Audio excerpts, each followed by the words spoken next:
Hi everyone, welcome back to my channel. Patricia Biltoft is my name, and like I said in my first video, I was going to do a video about my first travel experience to Europe, and yeah, in this video that is what I'm going to talk about, and it was also my first flight experience. So stay tuned and let's get started. My boyfriend, now my husband, wanted me to come and spend holiday with him, and this particular holiday was actually going to be a Christmas holiday in Denmark, to be precise. He sent an invitation letter and I gathered all my documents that is needed for my visa application and I submitted. I was called for interview later, and after 14 days I was called again that my visa application I submitted is ready. I didn't know I had the visa, so I went to the VFS. They are working for the Danish embassy, and then I took my passport, open it, and yes, I got the visa. Hooray!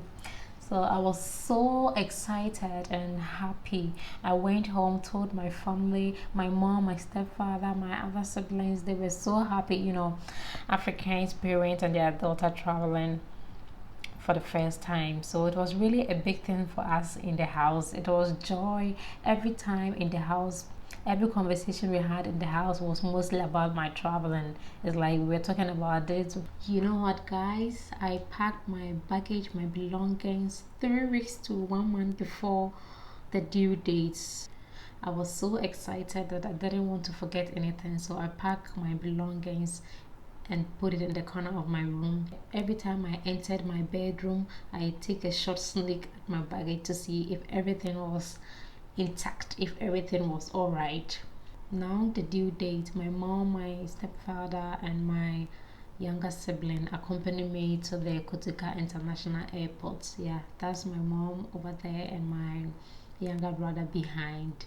We had to say goodbye, and yes, I went through migration. Things went smoothly, no worries, and I went to the gate, which was gate 3, sat down and was waiting for the KLM flight. It was a late flight around 10:20 p.m. and I have been sitting at the airport for I think 3 hours waiting for the KLM flight, and the time was not moving. It was going so slow that I wish I could have something that I could turn the world clock so it can go faster so I can travel to Europe. Now they started to call all passengers to board the KLM flight. At the time when I was traveling at the Kotoka International Airport, there was no passenger boarding bridge. This long thing you walk through into the airplane. They didn't have that. Now they have it. So at the time, what they did was they let a bus pick all the passengers to where the plane is packing, and then you can board. And I could not believe in my eyes how big the KLM, I don't know if it was Boeing 777 or whatever it was, but it was very big. I started to get nervous and imagine that how can this big thing fly in the air. Now in the plane I chose a window seat because I don't know, for some reason I thought that would make me feel more comfortable. In the plane I have been happy from day one, and now I sat down in the plane, and that's where I started to get nervous. I started to think negative about something was going to happen and maybe plane crash, about all the stories we have heard in the news, and I was so afraid, really afraid, and I wasn't relaxed, especially after they showed this animation video about emergency precautions where you can pull your nose mask and then you can have your life vest if there's an emergency so you can jump in the sea or whatever. I was like, what? Nobody told me about this.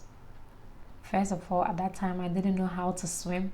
Again, I'm afraid of height. How am I going to jump into a sea or lake or river or whatever?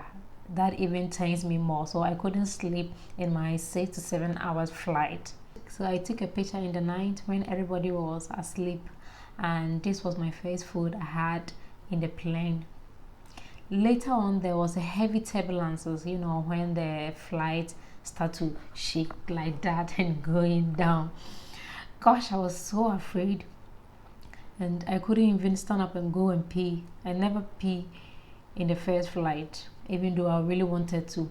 That there was a Caucasian man beside me. He was totally relaxed, like nothing was happening. The flight arrived in Amsterdam Schiphol airport around 5:30 early in the morning. It was still dark. My flight was a transfer, so I had to take another KLM Airbus flight from Amsterdam Schiphol airport to Copenhagen airport.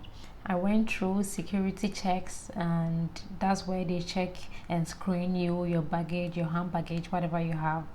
Schiphol airport is very big, so when I got there I was even more tense that I could not even read on the signs that was at the airport. Even I had to look on this board, the screen they have there. You have to look on the screen to see where your flight's gates are and stuff. Yeah, I was so tense to the fact that I couldn't even read all the signs. Yeah, from there I went to immigration. I was in the queue. It got to my tent, and I gave my passport to the immigration officer. He looked at my passport and he looked at my face again, back to my passport and my face again, and he started to ask me question. Where are you going? Where is your final destination? Whom are you visiting? Is it your first time in Europe? Questions like that. After some few minutes, he asked me to come with him. He placed me on the bench. He told me to wait. Few minutes later, he came back with a Dutch giant immigration officer with a female officer too. They asked me to come inside with them to their office. And then I started to get more nervous. What is happening now? They took me to the room. They started to ask me questions. What is your name? Where are you coming from? Where is your final destination? Whom are you visiting? How much do you have on you? And a bunch of questions. I started to get terrified. So they asked me to give them the contact number of the person I was going to visiting.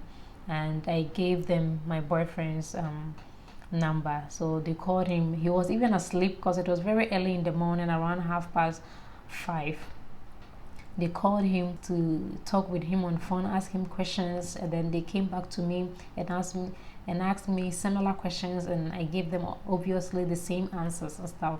So it was like this back and forth like 3 or 4 times, and it took us 1 hour.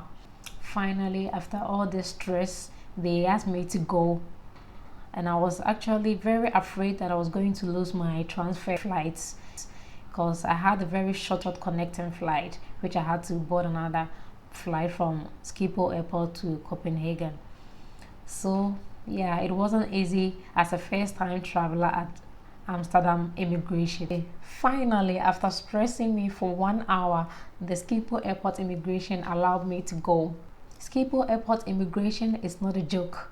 So please, if you are traveling, especially from Africa, or you are a first-time traveler and you get there, make sure you know your answers right, and make sure you have at least some money with you, and also make sure your things are intact. Whatever documentation you should have with you, you should have it. I was running to my gate because my time was getting close, and I think they were about to close the gate. I was running like crazy and I was sweating early morning. So fortunately, when I got there, I was the only person, the last person, and then the KLM staff, they asked me, Miss, are you Patricia? I said, yes please. He said, yeah, come on. And I was like, oh, so happy now. So I took the flight from Schiphol to Copenhagen. I arrived in Copenhagen airport, and it was so beautifully decorated with Christmas lights and a giant Christmas tree. Unfortunately, I don't have a picture of the Christmas tree. I went to the carousel and took my baggage, went out, and yes, my boyfriend was standing there ready, waiting for me. I was so happy. Finally, I have arrived after all the stress immigration officer at Schiphol airport has put me through. We kissed, we hugged, and then he took my baggage and we walked outside from the arrival hall. You know what, guys? All this while I was inside the airport, I didn't really feel how cold it was. But yeah, when I came out from the Copenhagen airport, gosh, I loved it. It was so cold, clean air, fresh I mean, things was totally different. We drove through the central Copenhagen. It was beautiful. I loved to see all this beautiful historical building. In Denmark, most of their buildings are traditional building in bricks. Some are 1,000 years old, 400 years old, and it's very beautiful. They have a traditional way of building. There were no smoke from the traffic, so clean air, and I didn't hear a single horn. I was very surprised in the traffic. Everybody was abiding by the traffic rules. Everybody is complying. It's not like here in Ghana, you hear all horn everything. Sometimes it's like a fun for some of the drivers. They just want beep, beep, beep, beep, beep, just like that for no reason. So yes, basically, this was my experience of being through for the first time traveling to Europe. So if you want to know how my Christmas went, and if you want to know how the Danes celebrate their Christmas, a lot of food to eat. Gosh, I was big when I came back to Ghana because I ate a lot of food. Gosh, a lot of food. So if you want to know how my holidays was when I was there, comment down below, subscribe and like, and I'll make a video about that too. Thank you for watching, and don't forget to subscribe. See you in my next video. Bye.